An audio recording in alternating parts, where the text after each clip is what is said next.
Você já se perguntou sobre como as decisões judiciais podem impactar a vida de milhões de famílias, incluindo a sua?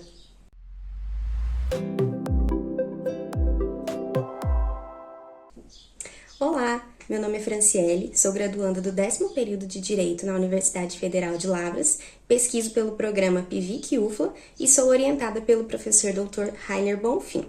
Hoje eu gostaria de discutir com você alguns impactos da reforma da Previdência, sobretudo relacionados a direito e economia. Vamos lá? O cenário atual nos revela que o Brasil é marcado por uma série de crises sociais, desigualdades de gênero e aumento da pobreza. E essas questões, quando são levadas ao judiciário, levam a grandes debates.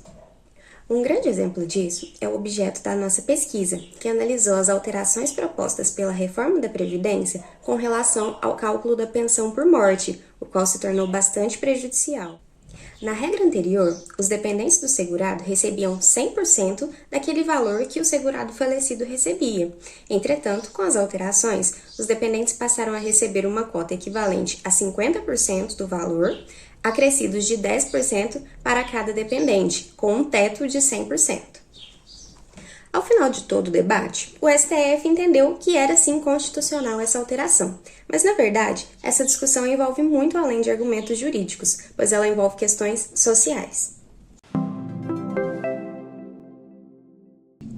Para fazer esse estudo, o artigo analisou a ADI 7051 à luz da teoria da autora Wendy Brown, para que fosse identificado a possível existência de um argumento de jurisprudência neoliberal, um conceito bastante relevante que vamos explicar a seguir.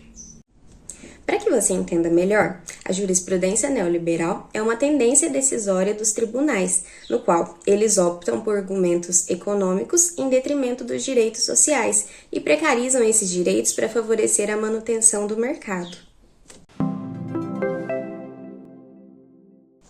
No estudo da Lei 7051, observamos que o voto do relator, o ministro Luiz Roberto Barroso, foi envolvido por argumentos de economia, sempre pautados no envelhecimento populacional, no déficit da Previdência e na queda da taxa de natalidade. Ainda que tenha sido acompanhado pela maioria, o debate não foi unânime, pois o ministro Edson Fachin abriu uma discussão de divergência, acompanhado pela ministra Rosa Weber. E nessa oportunidade, eles apresentaram o núcleo social da nossa Constituição, que garante sempre direitos aos cidadãos. E nessa hipótese ficou constatado que, de fato, os argumentos de jurisprudência neoliberal estariam sendo usados pelo ministro Luiz Roberto Barroso, que deixou de considerar fatores históricos e, inclusive, questões um pouco mais relevantes. Ainda nessa análise, o ministro Edson Fachin apresentou um fator relevante, que seria relacionado às mulheres, tendo em vista que, na condição atual do Brasil, elas ocupam cerca de 70% das pensões por morte. Tudo isso se relaciona com os Objetivos de Desenvolvimento Sustentável da ONU, sobretudo os números 1, 5 e 10, que estão relacionados à erradicação da pobreza, à redução das desigualdades e à igualdade de gênero. Portanto, a pesquisa sobre a reforma da Previdência e o cálculo da pensão por morte se mostra muito relevante para a sociedade e para a ciência, porque nos revela que devemos estar atentos ao cenário político e jurídico do nosso país para evitar as desigualdades, a precarização de direitos e a ampliação das pessoas vulneráveis no nosso país.